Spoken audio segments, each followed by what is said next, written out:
ಜೈ ಶ್ರೀರಾಮ್. ಹಯಗ್ರೀವ ಹಯಗ್ರೀವ ಹಯಗ್ರೀವೇತಿ ಯೋ ವದೇತ್ ತಸ್ಯ ನಿಸ್ಸರತೆ ವಾಣಿ ಜಹ್ನುಕನ್ಯಾ ಪ್ರವಾಹವತ್. ಹಯಗ್ರೀವ ಹಯಗ್ರೀವ ಹಯಗ್ರೀವೇತಿ ವಾದಿನಂ ನರಂ ಮುಂಚಂತಿ ಪಾಪಾನಿ ದರಿದ್ರಮಿವ ಯೋಷಿತಃ. ಹಯಗ್ರೀವ ಹಯಗ್ರೀವ ಹಯಗ್ರೀವೇತಿ ಯೋ ಧ್ವನಿಃ ವಿಶೋಭತೆ ಚ ವೈಕುಂಠ ಕವಾಟೋದ್ಘಾಟನಧ್ವನಿಃ. ಶ್ಲೋಕತ್ರಯಮಿದಂ ಪುಣ್ಯಂ ಹಯಗ್ರೀವಪದಾಂಕಿತಂ. ವಾದಿರಾಜಯತಿ ಪ್ರೋಕ್ತಂ ಪಠತಾಂ ಸಂಪದಾಂ ಪದಂ. ಹಯಗ್ರೀವ ಹಯಗ್ರೀವ ಅಂತ ಹೇಳ್ತಾ ಇದ್ದರೆ ಗಂಗಾ ಪ್ರವಾಹದಂತೆ ಅವನ ವಾಣಿ ನಿರಂತರವಾಗಿ ಧರ್ಮ ತತ್ವಗಳ ವಿಷಯದಲ್ಲಿ ನಿರಂತರವಾಗಿ ಪ್ರವಹಿಸ್ತದೆ ಅಂತ. ಹಯಗ್ರೀವ ಅಂತ ಹೇಳಿದ ಭಕ್ತರನ್ನು ಎಲ್ಲ ಪಾಪಗಳು ಬಿಟ್ಟು ದೂರ ಹೋಗ್ತವಂತೆ. ಹೇಗೆ ಅಂದರೆ, ಸ್ತ್ರೀಯರು ಉತ್ತಮ ಶ್ರೀಮಂತನಾದ ವರ ಇದ್ದರೆ ಮಾತ್ರ ಆರಿಸ್ತಾರೆ, ಕನ್ಯೆಯರು ವರನನ್ನು ಒಪ್ತಾರೆ. ದರಿದ್ರ ಇದ್ದಾನೆ ಅಂದರೆ ಯಾವ ಹೆಣ್ಣು ಮದುವೆ ಮಾಡಿಕೊಳ್ಳೋದಕ್ಕೆ ಒಪ್ಪೋದಿಲ್ಲ. ಹಾಗೆ ಇವನ ಹತ್ರ ಬಂದು ಇರಲಿಕ್ಕೆ ಒಪ್ಪೋದಿಲ್ಲಂತೆ. ಪಾಪ ಇವನನ್ನು ಮದುವೆ ಆಗೋದಕ್ಕೆ ಒಪ್ಪಲ್ಲಂತೆ. ಯಾಕೆ ಅಂದರೆ ಇವನು ದರಿದ್ರ ಇದ್ದಾನೆ ಅಂತ. ಇವನನ್ನು ಬಿಟ್ಟು ಹೋಗಿಬಿಡ್ತವೆ. ಅದೇ ಬೇಕಾಗಿದೆ ಅಲ್ವಾ, ಪಾಪಗಳು ನಮ್ಮಿಂದ ದೂರ ಹೋಗೋದೇ ಬೇಕಾಗಿದೆ. ಅದಕ್ಕಾಗಿ ಹಯಗ್ರೀವನ ಸ್ಮರಣೆ ಮಾಡಿ ಅಂತ. ಇನ್ನೊಂದು, ಹಯಗ್ರೀವ ಹಯಗ್ರೀವ ಎಂಬ ಶಬ್ದದಿಂದ ಉಚ್ಚಾರಣೆ ಮಾಡುವಾಗ ಏನು ಧ್ವನಿ ಬರ್ತದೆ, ಇದು ಯಾವ ಧ್ವನಿ ಅಂದರೆ ವೈಕುಂಠದ ಬಾಗಲು ತೆರೆಯುವಾಗ ಆಗುವ ಧ್ವನಿಯೇ ಈ ಹಯಗ್ರೀವ ಎಂಬಂತಹ ಧ್ವನಿ ಎಂಬುದಾಗಿ ವಾದಿರಾಜ ಶ್ರೀಪಾದಂಗಳವರು 3 ಶ್ಲೋಕಗಳಲ್ಲಿ ಆ ಹಯಗ್ರೀವ ದೇವರ ವಿಶೇಷ ಅನುಗ್ರಹದ ಪ್ರಾಪ್ತಿಗಾಗಿ ಒಂದು ಉತ್ತಮವಾದ ಸ್ತೋತ್ರವನ್ನು ಮಾಡಿ ಪರಮಾನುಗ್ರಹ ಮಾಡಿದ್ದಾರೆ. ಒಂದು ಪ್ರಶ್ನೆ ಬರ್ತದೆ, ಗಂಗಾ ಪ್ರವಾಹದಂತೆ ವಾಣಿ ಹರಿತದೆ ಅನ್ನೋದು ಸರಿ, ವೈಕುಂಠದ ಬಾಗಿಲು ತೆರೀತದೆ ಅನ್ನೋದು ಸರಿ, ದರಿದ್ರನನ್ನು ಹೆಣ್ಣು ಮಕ್ಕಳು ತಿರಸ್ಕಾರ ಮಾಡೋ ಹಾಗೆ ಪಾಪಗಳು ನಮ್ಮನ್ನು ತಿರಸ್ಕಾರ ಮಾಡಿ ಹೋಗ್ತವೆ ಅಂದರೆ ಪಾಪಗಳು ನಮ್ಮನ್ನು ಬಿಟ್ಟು ಹೋಗ್ತವೆ ಅಂದರೆ ಅಡ್ಡಿ ಇಲ್ಲ. ಈ ದೃಷ್ಟಾಂತ ಕೊಟ್ಟದ್ದು ನೋಡಿದರೆ ನಾವು ದರಿದ್ರ ಆದ್ವಲ್ಲ, ಬೈಯೋಮಂದಂತ ಏನು ದರಿದ್ರಿದ್ದೀಯೋ ಅಂತ ಬೈತಿರ್ತಾರೆ. ಇದು ಬೈಸ್ಕೊಂಡಂಗೆ ಆಯ್ತಲ್ಲ ಅಂತ. ಎಲ್ಲ ದೊಡ್ಡವ್ರ ಕಡೆಯಿಂದ ಬೈಸ್ಕೊಂಡ್ರೆ ಅನುಗ್ರಹನೇ, ಅದು ಬೇರೆ ವಿಚಾರ. ಆದರೆ ಏನು ಅಭಿಪ್ರಾಯ ವಾದಿರಾಜ ಶ್ರೀಪಾದಂಗಳವರಿಗೆ ಅಂತ ಅಂದರೆ, ಪಾಪಗಳಿಂದಲೂ ತಿರಸ್ಕಾರ ಹೊಂದುವ ಸ್ಥಿತಿಯು ನಮಗೆ ಬಂತ, ಹಾಗಭಿಪ್ರಾಯನ? ಹಾಗರ್ಥ ಅಲ್ಲ ವಾದಿರಾಜರ ಅಭಿಪ್ರಾಯ. ದರಿದ್ರಮಿವ ಯೋಷಿತಃ ಅಂತಂದರೆ, ಯೋಷಿತ್ ಅನ್ನುವ ಶಬ್ದಕ್ಕೆ ಭಾಗವತ ತಾತ್ಪರ್ಯದಲ್ಲಿ ಶ್ರೀಮದಾಚಾರ್ಯರು ಒಂದು ಅರ್ಥವನ್ನು ಹೇಳಿದ್ದಾರೆ. ತಮೋದ್ವಾರಂ ಯೋಷಿತಾಂ ಸಂಗಿ ಸಂಗಂ ಅಂತ ಇದ್ದರೆ, ಯೋಷಿತ್ ಅಂದರೆ ಏನು? ಯೋಷಿತ್ ಅಂದರೆ ಸ್ತ್ರೀ ಅಂತ ಅರ್ಥ ಅಲ್ಲ ಬರೀ. ಯೋಷಿತ್ ಅನ್ನುವ ಶಬ್ದಕ್ಕೆ ದುರ್ಬುದ್ಧಿ ಅಂತ ಅರ್ಥ ಮಾಡಿದ್ದಾರೆ. ಕೇಶವೇ ತ್ವನ್ಯಥಾ ಬುದ್ಧಿ, ಭಗವಂತನ ವಿಷಯದಲ್ಲಿ ತಪ್ಪು ತಿಳುವಳಿಕೆ ಇದೆ ನೋಡಿ, ಅದಕ್ಕೆ ಯೋಷಿತ್ ಎಂಬುದಾಗಿ ಹೆಸರಿದೆ ಕೋಶದಲ್ಲಿ. ಶ್ರೀಮದ್ ಆನಂದ ತೀರ್ಥ ಭಗವತ್ಪಾದಾಚಾರ್ಯರು ಈ ರಹಸ್ಯವನ್ನು ತಿಳಿಸಿದರು ಅಂತ ಗೊತ್ತಾಗತ್ತಿಲ್ಲ, ಅಂದರೆ ಅರ್ಥವಾಗೋದಿಲ್ಲ. ಕೇಶವೇ ತ್ವನ್ಯಥಾ ಬುದ್ಧಿ, ಅದು ಯೋಷಿತ್. ಹಾಗಾದರೆ ದರಿದ್ರಮಿವ ಯೋಷಿತಃ ಅಂದರೆ ಆ ಭಗವಂತನ ವಿಷಯದಲ್ಲಿ ತಪ್ಪು ತಿಳುವಳಿಕೆ, ವಿಪರೀತ ಜ್ಞಾನ, ಆ ತರಹದ ದೇವರೇ ಇಲ್ಲ ಅಂತ ಹೇಳೋದು, ಅವನಿಗೆ ಗುಣಗಳಿಲ್ಲ ಅನ್ನೋದು, ಅಥವಾ ಅವನು ಬಹಳ ಕ್ರೂರ, ಉಗ್ರ, ವೈಷಮ್ಯ ಇದೆ, ಹೀಗೆಲ್ಲ ದೇವರನ್ನು ನಿಂದೆ ಮಾಡುವ ಅದಕ್ಕೆ ಬೇಕಾದ ತಪ್ಪು ತಿಳುವಳಿಕೆ ಏನು ಇದೆ ಅದೆಲ್ಲ ಯೋಷಿತ್. ಈ ಯೋಷಿತ್ ಯಾರಿಗಿರ್ತದೆ ಅಂದರೆ, ಯಾರು ದೇವರ ಸೇವೆ ಮಾಡೋದಿಲ್ಲ, ದೇವರ ಹತ್ರ ಹೋಗೋದಿಲ್ಲ, ದೇವರಿಗೆ ಬಾಗಿಲ್ಲ, ದೇವರಿಗೆ ಒಗ್ಗಿಲ್ಲ, ಡೊಗ್ಗಿಲ್ಲ, ಅಂಥವರಿಗೆ ಈ ಎಲ್ಲ ದುರ್ಬುದ್ಧಿಗಳಿರ್ತವೆ. ಯಾರು ಗುರುಗಳ ಅನುಗ್ರಹದಿಂದ ದೇವರ ಕಾಲಿಗೆ ಬಿದ್ದಾರೆ, ದೇವರಿಂದ ಅನುಗ್ರಹ ಪಡೆದಾರೆ, ಅವರಿಗೆ ಈ ಎಲ್ಲ ದುರ್ಬುದ್ಧಿಗಳು ತನ್ನಷ್ಟಕ್ಕೆ ತಾನೇ ಹೋಗಿಬಿಡ್ತವೆ. ದರಿದ್ರ ಅಂದರೆ, ದರ ಅಂದರೆ ಶಂಖ, ದರಿ ಅಂದರೆ ಶಂಖಚಕ್ರ ಗದಾ ಪದ್ಮಗಳನ್ನು ಧಾರಣೆ ಮಾಡಿದಂತಹ ವಿಷ್ಣು ಪರಮಾತ್ಮ. ಅಂತಹ ದರಿಣಂ ಪರಮಾತ್ಮನ ಹತ್ರ ದ್ರವತೀತಿ ದರಿದ್ರ. ಯಾರು ಭಗವಂತನ ಹತ್ತಿರ ಯಾವಾಗಲೂ ಆಸಕ್ತರಾದ ನತಮಸ್ತಕರಾದಂತಹ ಜನ ಇದ್ದಾರಲ್ಲ, ಅಂತಹ ದರಿದ್ರರನ್ನ ಭಗವಂತನ ಹತ್ತಿರ ಓಡಿ ಹೋಗಿ ಬಿದ್ದು ಒದ್ದಾಡಿ ಉರುಳಾಡಿ ಸೇವೆ ಮಾಡೋ ಜನ ಏನಿದ್ದಾರೆ, ಆ ದರಿದ್ರರ ಹತ್ತಿರ ಯೋಷಿತ್ಗಳು ಅಂದ್ರೆ ದುರ್ಬುದ್ಧಿಗಳು ಹತ್ತಿರ ಬರೋದಿಲ್ಲ ಅನ್ನುವ ಅಭಿಪ್ರಾಯದಲ್ಲಿ ಅವುಗಳು ಹೇಗೆ ಹತ್ತಿರ ಬರೋದಿಲ್ವೋ, ಅಂದರೆ ಇಲ್ಲಿ ನಾವು ಸಣ್ಣವರಾಗಲಿಲ್ಲ, ದರಿದ್ರ ಆಗಲಿಲ್ಲ, ಈಗ ದೊಡ್ಡವರಾದ್ವಿ. ಆ ದುರ್ಬುದ್ಧಿಗಳು ಇಂತಹ ದರಿದ್ರರ ಹತ್ರ, ವಿಷ್ಣು ಭಕ್ತರ ಹತ್ರ ಹೇಗೆ ಬರೋದಿಲ್ವೋ ಹಾಗೆ ಪಾಪಗಳು ನಮ್ಮ ಹತ್ರ ಬರೋದಿಲ್ಲ ಎಂಬುದಾಗಿ ವಾದರಾಜ ಶ್ರೀಪಾದಂಗಳವರ ಅಭಿಪ್ರಾಯ ಎಂಬುದಾಗಿ ನಾವು ತಿಳಿಯಬಹುದು. ಹಯಗ್ರೀವ ಹಯಗ್ರೀವ ಹಯಗ್ರೀವೇತಿ ವಾದಿನಂ ನರಂ ಮುಂಚಂತಿ ಪಾಪಾನಿ.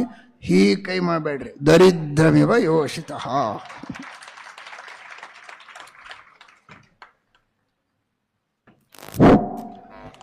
ಅಮೃತೋಪದೇಶದಿಂದ ನಮ್ಮೆಲ್ಲರನ್ನೂ ಪುನೀತರನ್ನಾಗಿ ಮಾಡಿದಂತಹ ಮಹಾಸ್ವಾಮಿಗಳ ಪಾದಾರವಿಂದಗಳಲ್ಲಿ ಅನಂತ ಸಾಷ್ಟಾಂಗ ನಮಸ್ಕಾರವನ್ನು ಮಾಡುತ್ತಾ, ಡಾಕ್ಟರ್ ಸುಭಾಷ್ ಕಾಕಹಂಡ್ಕಿ ಐ ಹಾಸ್ಪಿಟಲ್ ಕುಷ್ಟಗಿಯಲ್ಲಿರುವಂತಹ ಆಸ್ಪತ್ರೆ ಸ್ವಾಮಿಗಳ ಆದೇಶದಂತೆ 12 ವರ್ಷಗಳಿಂದ ಅನೇಕ ಶಸ್ತ್ರಚಿಕಿತ್ಸೆಗಳನ್ನು, ಐ ಆಪರೇಷನ್ಗಳನ್ನು ಸತ್ಯಧರ್ಮತೀರ್ಥ ಶ್ರೀಪಾದಂಗಳವರ ಆರಾಧನೆಯ ಹೊತ್ತಿಗೆ ಅದನ್ನು ಫ್ರೀ ಆಗಿ ಅವರು 12 ವರ್ಷಗಳಿಂದ ಮಾಡಿಕೊಂಡು ಬರ್ತಾ ಇದ್ದಾರೆ. ಅವರ ಸುಪುತ್ರರು ಡಾಕ್ಟರ್ ಸುಶೀಲ್ ಕಾಕಹಂಡ್ಕಿ ಅವರು ಬಂದು ಸ್ವಾಮಿಗಳಿಂದ ಆ ಪಟವನ್ನ, ಬ್ಯಾನರನ್ನ ಉದ್ಘಾಟನೆ ಮಾಡಿಸ್ತಾ ಇದ್ದಾರೆ. ಈವರೆಗೆ ಅವರು 100 ಆಪರೇಷನ್ಗಳನ್ನ ಯಾವುದೇ ವೆಚ್ಚ ಇಲ್ಲದೆ, ಯಾವುದೇ ಹಣವಿಲ್ಲದೇನೆ ಪ್ರತಿ ವರ್ಷವೂ 100 ಆಪರೇಷನ್ಗಳನ್ನು ಮಾಡಿ ಸ್ವಾಮಿಗಳ ವಿಶೇಷ ಅನುಗ್ರಹಕ್ಕೆ ಪಾತ್ರರಾಗಿದ್ದಾರೆ. ಯಾರು ಅತ್ಯಂತ ಆರ್ಥಿಕವಾಗಿ ದುರ್ಬಲರೋ ಅವರಿಗೆ ಸಹಾಯ ಆಗಬೇಕು, ಅವರಿಗೆ ಒಳ್ಳೆಯ ದೃಷ್ಟಿ ಬರಬೇಕು ಅನ್ನುವ ನಿಟ್ಟಿನೊಳಗೆ ಈ ಸಮಾಜ ಸೇವೆಯನ್ನ ಆ ತಂಡದವರು ಮಾಡ್ತಾ ಇದ್ದಾರೆ. ಸ್ವಾಮಿಗಳು ಅವರಿಗೆ ವಿಶೇಷವಾದ ಅನುಗ್ರಹವನ್ನು ಮಾಡ್ತಾ ಇದ್ದಾರೆ. ಇಲ್ಲೂ ಯಾರಿಗೆ ಅವಶ್ಯಕ ಇದೆ, ಆರ್ಥಿಕವಾಗಿ ದುರ್ಬಲರು, ಅವರಿಗೆ ಫ್ರೀಯಾದ ಶಸ್ತ್ರಚಿಕಿತ್ಸೆ ಬೇಕಾಗಿದ್ರೆ ಅವಶ್ಯವಾಗಿ ಸಂಪರ್ಕ ಮಾಡಬಹುದು. ಮಠದ ದಿವಾನರಾದಂತಹ ಪಂಡಿತ ಶಶಿಧರಾಚಾರ್ಯರನ್ನು ಅವಶ್ಯವಾಗಿ ಸಂಪರ್ಕ ಮಾಡಿ ಅದರ ಲಾಭವನ್ನು ಕೂಡ ಇಲ್ಲಿಯವರು ಪಡೆಯಬಹುದು.